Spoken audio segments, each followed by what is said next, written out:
Today's guest of the Talks About Future is a strategist of emerging markets, Arthur Budaghyan. The interview will be in English. Hi, Arthur. Hi. In the Armenian and Russian introduction, I have mentioned that you have suggested to create an Armenian National Council. What is that? And why do we need a national council? Any nation that is in a crisis needs a roadmap to get out of it. Any nation that wants to develop, to become more prosperous, stronger, it needs a strategy, it needs a vision. And unfortunately, I don't believe we have that. And just the recent crisis that we're experiencing right now just highlighted that we're lacking just foundation of nation building. Nation building is important for any nation, and nation building it's like I would compare it to constructing a building. We don't start construction of building from second floor or from roof or from windows. We should start construction of building from foundation. So nation building, like it's word like that, it's building foundation of that building. So I think that's a very important function that we have not done for past 3 decades since independence. We have not done it probably over centuries because we have been lacking a state. And I think we should use this crisis as opportunity to do it. Often I hear that, but we have a government, we had a government, we have governments, we'll have new governments, they should do it. I think our hopes will be misplaced if we will continue to hope that Armenian governments will do it. They haven't done it, and I have very little hope that they're going to do in the future. Like I would, again, compare nation building with construction of a building. We have to build foundation, we have to build the pillars, and government, it's like administrator of the building. Then population will outsource administration of the building, management of building to one government, then another government. Government will come and go, but building and foundation should not change.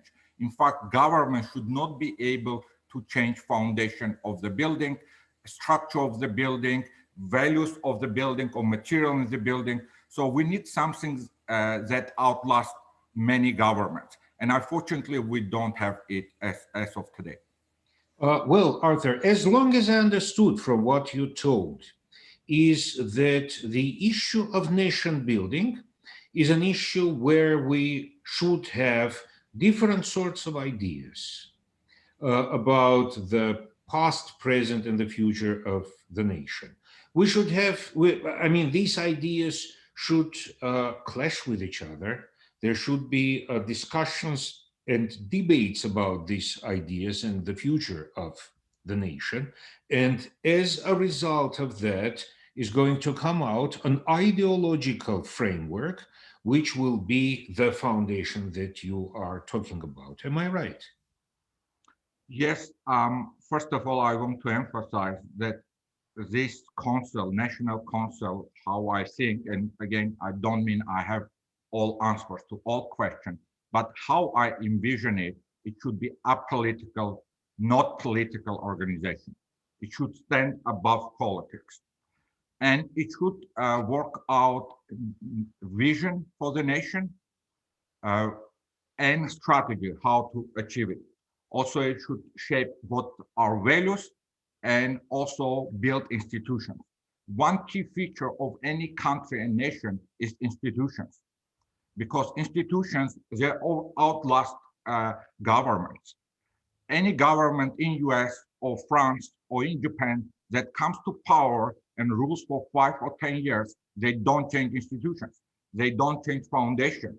They just manage it. They might modify some parts that don't look good or broken, but they're not going to change overall. American Constitution have been there for centuries, and it hasn't been changed. So I'm thinking building something that can outlast many governments, and all about clashes and different opinions. Armenians are very strong Armenians are very strong individuals, but very opinionated. Each of us has their own strongly held beliefs and opinions. It would be strange to expect everyone to agree on all questions and always, and I don't expect it. In fact, none of us knows what to do. So debate, bringing to the table all ideas, all perspectives, it will be very helpful. Start from everything, sort out what's the really core, where most people would agree, and underline red contours, what is allowed, what is not allowed, what we need, we don't need, and move from there. You might ask why I think very different political organization in Armenia, in the diaspora, many business people or thought leaders from very different backgrounds and very different interests, why they should agree to this. I think the reason is the following. If we don't agree and we don't start nation building, Armenia will never be prosperous and strong country. So Armenia will remain weak. It will continue shrinking in terms of demographics, in terms of economy, and all aspiration that all these people, or all of us have, whether it's a political or it's a business aspiration or it's a social, cultural aspiration, will not be realized because any number multiplied by zero is zero. So anything we want to do when it's multiplied by zero base is produce a zero. So I hope people understand it, and that will force them, encourage them, and lead them to agree with each other on certain issues, most important issues, but we should not agree and will not agree on everything. Now, of course, we will not agree on everything. And of course, we should think about, a little about that. Because can you imagine a council, a body, where Dashnak Tsuchun works with Hanchak and communists and the Republican Party and the party of Nikol Pashinyan, and also non-partisan people, say intellectuals or whoever. The thing is not about agreeing to form such a council. The thing is how to organize all these people with different political views working together. And I mean, we haven't seen that for decades. Why should we see it now? Yeah, indeed, it's a very big challenge to do it, but I think that's the only choice to move forward, because without it, we'll have a government that will come and go, and ultimate result will not be much of improvement from current kind of situations that we have. And typically, I think that has been problem for us Armenians as a nation. If we look into history, we have 12 or 13 capital cities. There's no nation in the world that has a 12 or 13 capital cities. That could be one or two, maximum three, but not 12 or 13. Well, but we had them already. We can't change that. Yes, but I'm saying what you are raising, it's very acute problem. It's a big problem. But again, this council should be, I would suggest that President of Armenia organize this council. He has information, he has a kind of a platform to do that. And when these people come and they agree or disagree on stuff, I think population should know why and who did not agree with who. And I think that will kind of have some ramification for our future political life. And eventually council should present its program, strategy, and vision to the population. And if certain political parties don't agree and they have alternative, they can go and present their own to population. And during election, people will vote whether they agree with the nation program that this council presented, and is not going to be running for election or have any political aspiration, or they are going to go with certain political party that have a probably better platform, better program. So I think what is decided within this council, it's very natural that some political parties will not agree, some people will not agree, but they're free to present their own. And I think population of Armenia will decide. Okay, thank you. At this moment, we have a question that just have arrived, and I think it's quite a good question to put it forward to you. Annie from Canada is asking, in new emerging economies, what kind of leadership we should aspire to? Armenia is missing modern leaders for the new nation, political, cultural, religious, economic, and social leaders. Yes, I think it's a very important question. But before having leaders, we should have a vision and strategy and institutions. And as I said before, we should not allow each new leader to change institution and foundation of a country in the way they want. So the foundation, institutions, and vision of a country and values should outlast leaders and political parties. After we have a leader, after we have a vision and strategy how to achieve it, and we have outlined our institutions that we're going to build, certainly leaders are welcome, and leaders will come from this process or from different political, social processes, and they can assume leadership. But again, I want to emphasize, we should differentiate nation building from a task of a government. Leaders can lead government, leaders can lead country for a certain period of time, but what I'm suggesting, it's not just for one government, it should outlast. And many countries successful because they have these foundations, governments and leaders come and go, good and bad ones, but foundation of country is steady because it's strong. And I think we don't have that foundation. So leaders, I don't worry about leaders. Armenian people are leaders by nature. I think the problem could be we have too many leaders, not few leaders. So, but we don't have a vision.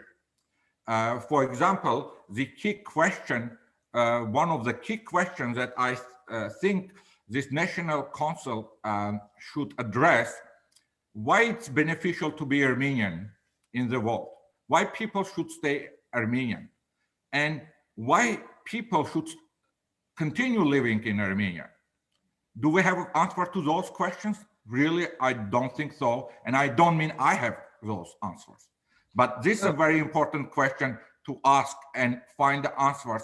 Why it's beneficial to be Armenian in Armenia and the world, and why it's beneficial to live in Armenia. What's the future proposition we have as a nation to our Armenian people? Well, I would say that it shouldn't be beneficial to be Armenian, but there is quite a bit of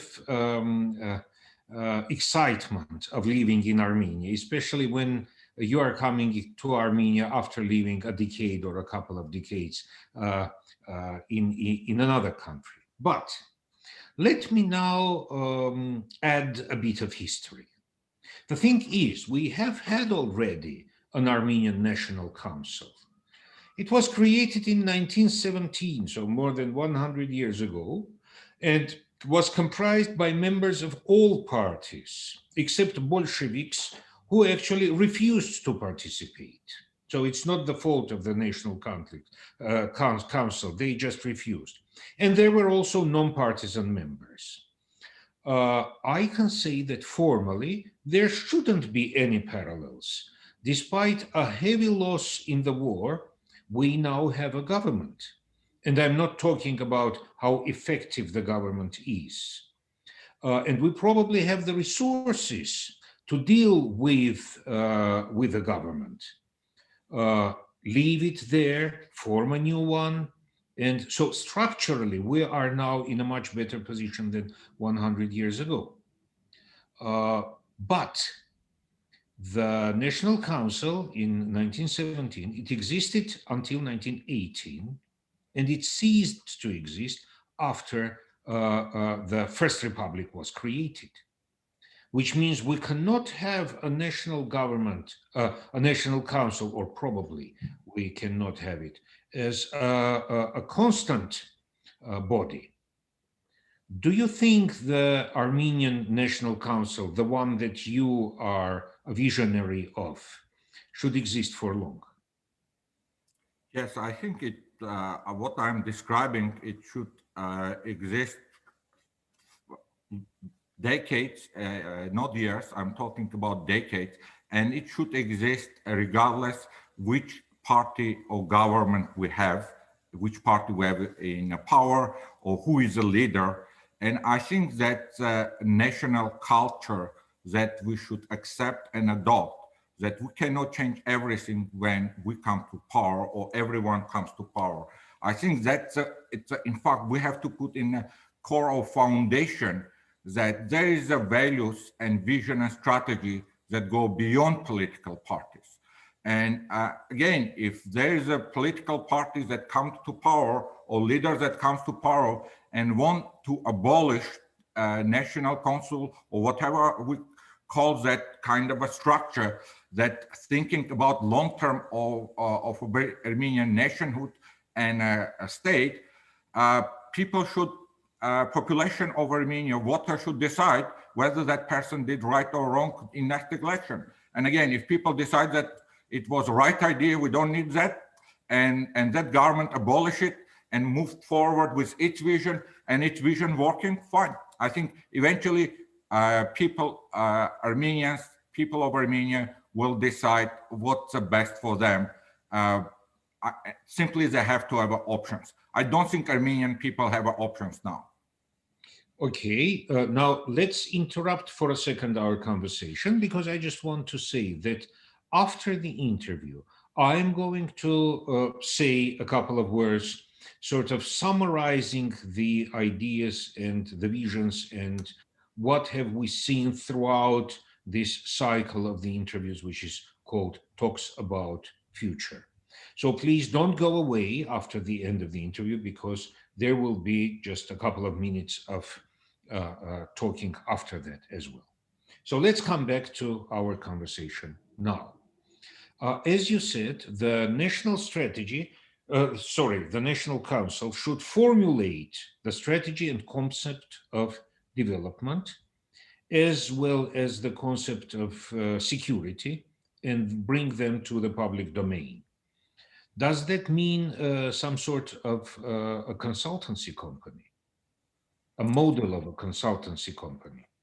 Yeah, certainly is not going to be legislative organization or institution. It will be consultative body that will basically work out the roadmap for nation building, and it will present to whatever governments are, to population, and probably should lobby for those ideas that it strongly believes to be put into effect as a constitution, as a legislation, or so it should be consultative body. It should go through lobbying, but I don't envision it as a political party, or it should be a political. In fact, we should have a place where all parties can come together and discuss and debate. And Well, unfortunately, it's called the parliament, doesn't it? I think again, if we go back to parliament and government, so far we have 30 years of independence and nothing has worked. There are many reasons for that, objective and not objective. I'm not going to go into it, but one thing I truly believe, if Armenian elites, and I'm talking about Armenian elites because fate of every nation rests with its elite. So Armenian elites should initiate it, and we can no longer hope and rely on governments. The best thing governments can do, they can run day-to-day life in Armenia, and not much. I think we haven't had that foundation, and I'm skeptical that any new Armenian government, whether current or future, will be in position to think about beyond next year, beyond next 5 years, and think about the nation from long-term perspective.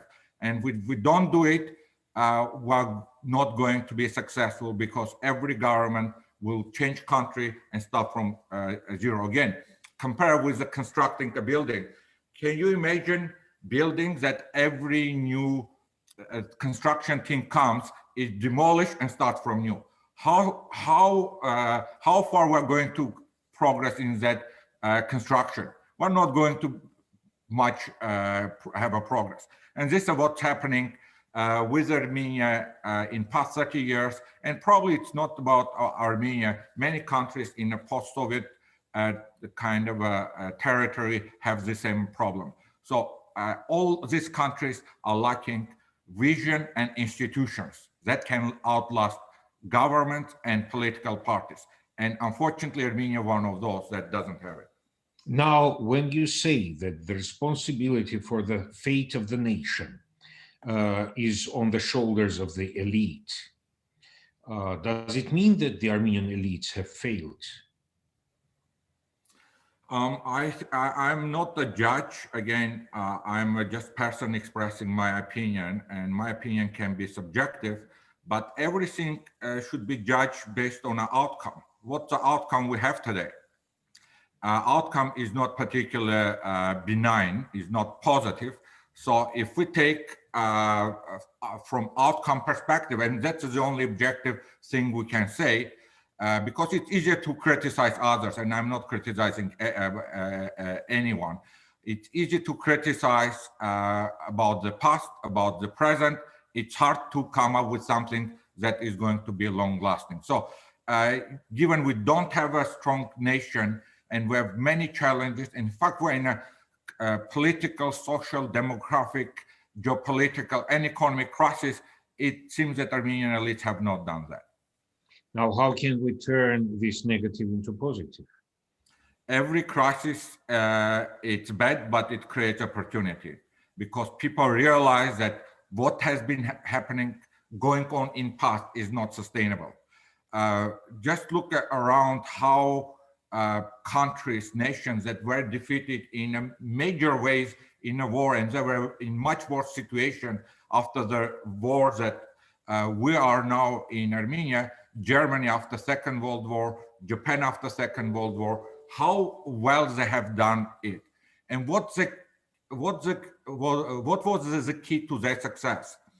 It was a program, Marshall Plan in Germany, and another program in Japan that looked beyond short term and started building new country from scratch on new foundation. It was done with heavy American involvement, with heavy American influence, but it has been successful. If we don't do it, some other countries might try to create a roadmap for us. And I don't think we want that, right? We don't want other countries to create a roadmap for us. We better do it ourselves because we know better what we want and where we want to go. Now, when you say that, and coming back to the idea of National Council, do you think or do you have in mind that the National Council should be also a platform for dialogue between Armenia proper and the diaspora, or the diasporas, because we know now that the Armenian diasporas are very, very different? Yes, in fact, I think there is a huge gap, misunderstanding, misperception between Armenia and people living in Armenia and various diasporas, and especially people who haven't lived in Armenia. So I think there's a huge gap and vacuum, and we're not using, again, diaspora happened not because we planned it, it happened just because of historical kind of evolution. But again, we did not turn that historical crisis into opportunity. For example, the main resource we're talking about that Azeri have is oil, right? And they used it in a certain way, they achieved certain objective for now, at least. And what is the main resource Armenia has? Diaspora. Have we used it? Not at all, or very little. So Azeri used their resources more or less in a certain way, achieving certain objectives. We haven't used our resources. And diaspora can bring what really Armenia has, and Armenia can give to diaspora what diaspora needs. And when I'm talking about the future Armenia, one very important point I want to emphasize that the future of Armenia, strong Armenia, prosperous Armenia, not only for Armenians. In fact, diaspora needs strong Armenia, prosperous Armenia to survive. Because without strong Armenia, diaspora is going to be in a crisis. Armenians will have a problem staying Armenians in different countries, given what's happening globally. So I think a good, prosperous Armenia is not only for people living in Armenia. In fact, diaspora needs as much as people living in Armenia. So I think there is a lot of benefits from working together, and we should put aside all kind of historical gaps between diaspora, social group, political parties, organization, because if we don't do it, we're not going to move forward. Now, let me add, I think it's the right time now to add another little bit of history. There is actually another national council, which is called the World Jewish Congress. The World Jewish Congress exists since 1936. But the difference is that it deals only with the issues within the diaspora and not Israel proper. It acts, as they say, as a diplomatic hand of Jewish people. We don't have a body now uniting Armenians of the diaspora, all Armenians of the diaspora. And that probably is not really possible today, as the political parties will have to agree with each other on that, which is not really an easy process. And after all, there are differences between national issues and issues of Armenia. They are of different qualities, aren't they? Yeah, certainly diaspora has its own problems that should be addressed, and Armenia has its own kind of issues.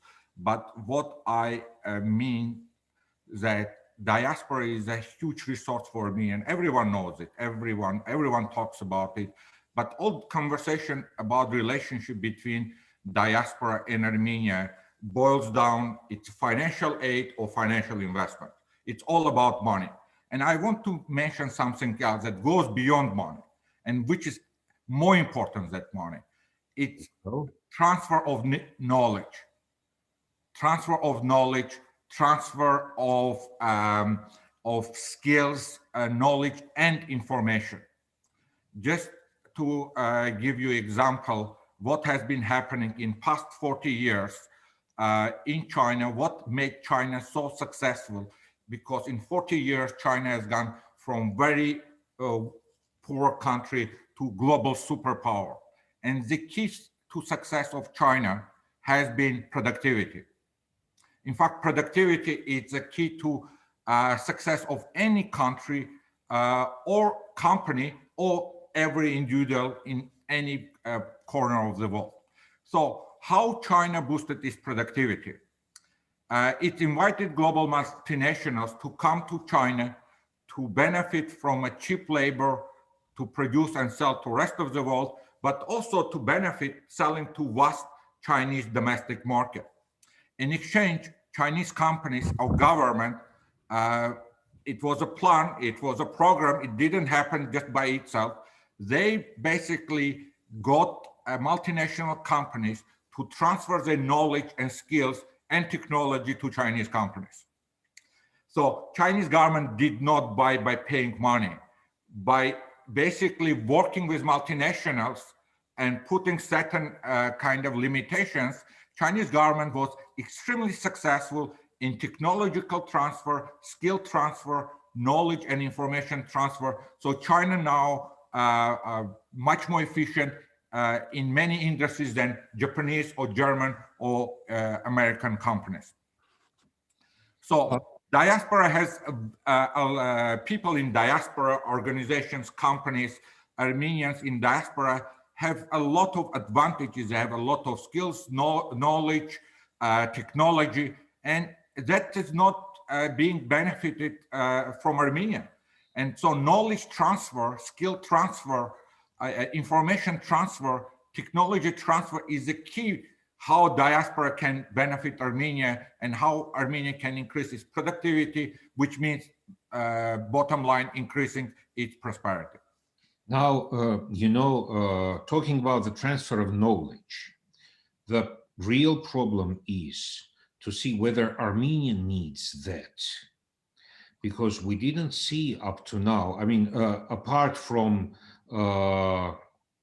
conversations and declarations, that Armenia does need a real transfer of knowledge, that Armenia needs to invite specialists from abroad who would come and teach and change, because we want everything to change, but we don't want to change ourselves.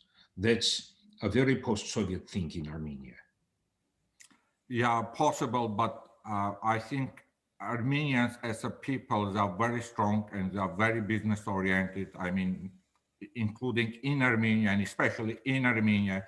And if right environment is created, people will make right choices. They will, that will happen, that knowledge, skill transfer to happen. Again, no nation kind of goes through this easily.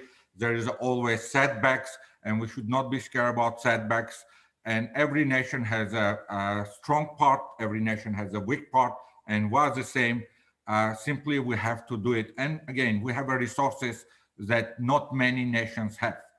We have skills, knowledge, technologies that is in diaspora, and there's no link, there's no transfer of that knowledge to extent that is beneficial to both Armenia and the diaspora at the same time. Okay, thank you very much. I'm stopping my own questions now, though I have plenty of them. There are several questions that were addressed to you via the internet. Now, there are a couple of questions that I think are too specific and too narrow for this conversation, but let me read them.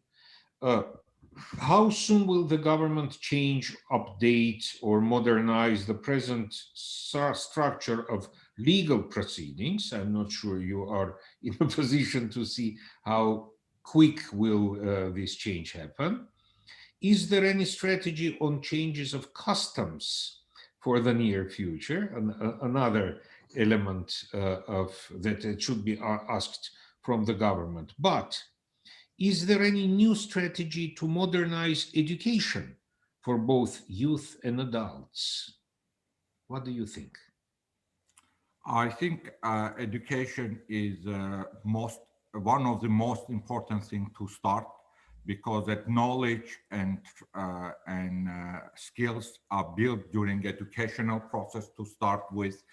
And in fact, if you see what's happening between China and US, basically US making more difficult for Chinese students to come from China and study in US, because US is becoming kind of afraid that China has grown too fast, too far, and it's representing challenges.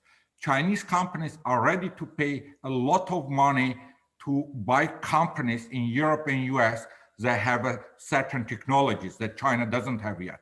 US is not selling for those companies. So money cannot buy everything. Knowledge and skills cannot be bought by money. And I think that's, again, going back to relationship and cooperation between diaspora and Armenia. Diaspora has a lot of knowledge and skills that it can and will be willing to share with Armenians, and we're not doing it. So the global standoff between nations like US and China, it's not about oil. It's about knowledge, it's about technology in general, and it's about semiconductors. In fact, if we analyze the history past 100 years, oil has been the main commodity that created military conflict, that split the world and created wars. Going forward, oil won't be that important. In fact, importance of oil is going to fall a lot for very well-known reason that we're going to use less oil, and US is self-sufficient in oil. Today, US already exporting oil. So US doesn't care about oil in Middle East or Africa or other parts of the world. So right now, confrontation between China and US, which will be defining feature of the world over the next 50 years, if not longer, it's about competition in technology in general and semiconductors in particular. So semiconductors today, it's what oil has been 100 years. So military conflicts will happen about semiconductors and technology, not oil. And that's why we should understand how the world is changing, where the world is going, and how we're going to position ourselves as a nation in that changing world. Again, just looking into past and criticizing past and present is not sufficient strategy to be successful. Now, another question coming from Jacob Budaghyan. Is the Council going to be a brain center and create influential strategies concerning social structure of domestic and foreign policy? I can envision is that, and again, it's not a just council, it will be basically umbrella. Under council, there should be different working groups, committees that are going to tackle specific issues, develop specific program for education, for culture, for diaspora Armenia relationship. So council, it's a political umbrella organization where that will kind of hopefully evolve into more committees, working groups, where people can do more kind of specific stuff which is going to be used. Thank you. Of course, there is another question about the strategy of attracting foreign investments. Please, if you can answer this question shortly, then the floor is yours. Foreign investment, it's very important, but it's not just money, it's what's important. Technology transfer, knowledge and skill transfer as important as money. So just money coming without any information transfer, technology transfer, it's okay, but not most important. As I already mentioned, nowadays, basically standoff between nations happens not because of money. Money, you cannot use money to buy many things in the world right now in terms of a technology or so. It's about knowledge, and I think Armenia needs that, and diaspora can supply it simply while lacking that mechanism that allows that transfer knowledge to happen. Thank you. My guest today was Arthur Budaghyan, a strategist for emerging markets from Canada.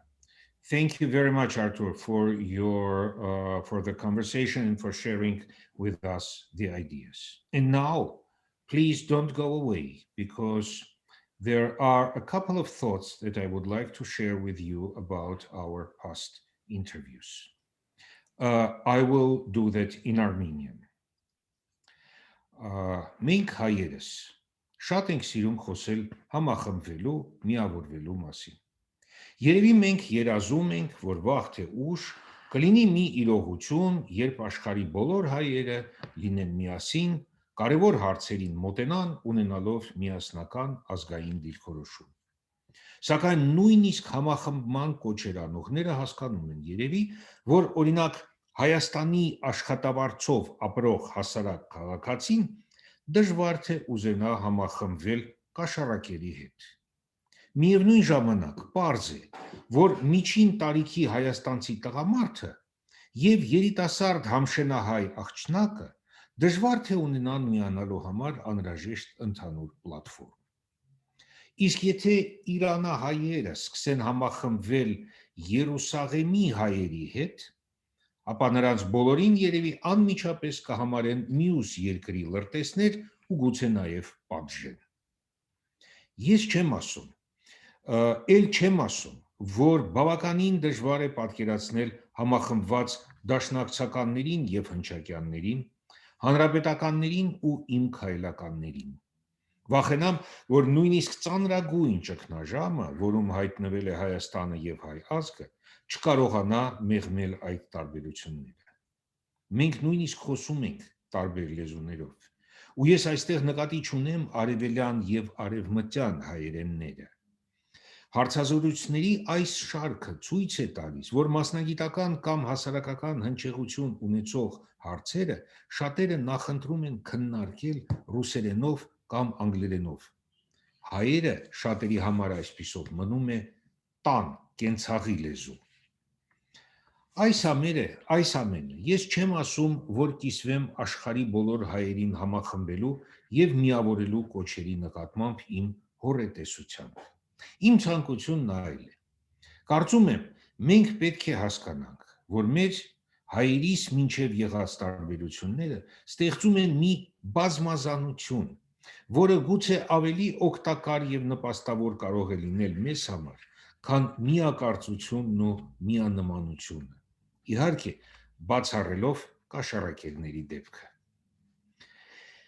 Զրույցների այս շարքի հիմքում դրված է մի միտք, որը կարծում եմ փայլուն ձևով ապացուցվում է դրանց արդյունքում։ Մենք սովոր չենք խոսել եւ մտածել ապագայի մասին։ Մենք սովոր չենք ստեղծել մեր սեփական ապագան։ Մենք հայաստանցիներս սովոր ենք հուսալ եւ սպասել ազգափրկիչ մի ուժի, որը կվերցնի մեր ձեռքը ու կտանի դեպի փայլուն ապագան։ Դա մեզ դնում է անօգնական մանուկի, անպատասխանատու երեխայի դերում։ Ես կուզեի, որ մենք սովորենք լինել պատասխանատու մեր խոսքի, գործի, մտքի համար։ Մենք պետք է պատասխանատու լինենք ապագայի, այսինքն այդ թվում եւ առաջին հերթին քաղաքական մեր ընտրության համար։ Նարինե Աբգարյանի հետ մեր զրույցի ժամանակ նա ասաց, որ Բերդում ապրող հասարակ մարդիկ հարցին, թե ինչ է լինելու հիմա Արցախյան պատերազմի պարտությունից հետո, ասում էին, պետք է ապրել, ուղղակի ապրել։ Համոզված եմ, վստահ եմ, դա քիչ է։ Պետք է ապրել ստեղծարար, լիարժեք եւ ակտիվ կյանքով։ Իսկ կառավարությունը ընդամենը չպետք է մեզ խանգարի։ Հակառակը, այն պետք է պայմաններ ապահովի, որպեսզի մեր ստեղծարար ուժերը կարողանան բացվել։ Իսկ դրա համար մեզ պետք է ապագայի տեսլական ունեցող կառավարություն։ Մինչև այսօր Հայաստանի 3-րդ հանրապետությունը այդպիսի կառավարություն ցավոք չի ունեցել։ Ապագան պետք է ստեղծել։ Հայաստանի եւ հայության ապագան պետք է ստեղծենք մենք ինքներս։ Եվ պետք է ստեղծենք հասկանալով, որ ապրում ենք 21-րդ դարում եւ կազմում ենք համաշխարհային գործընթացների մի մաս։ Կուզենայի, որ դա լիներ ծանրակշիռ ու կարևոր մի մաս։ Ցտեսություն։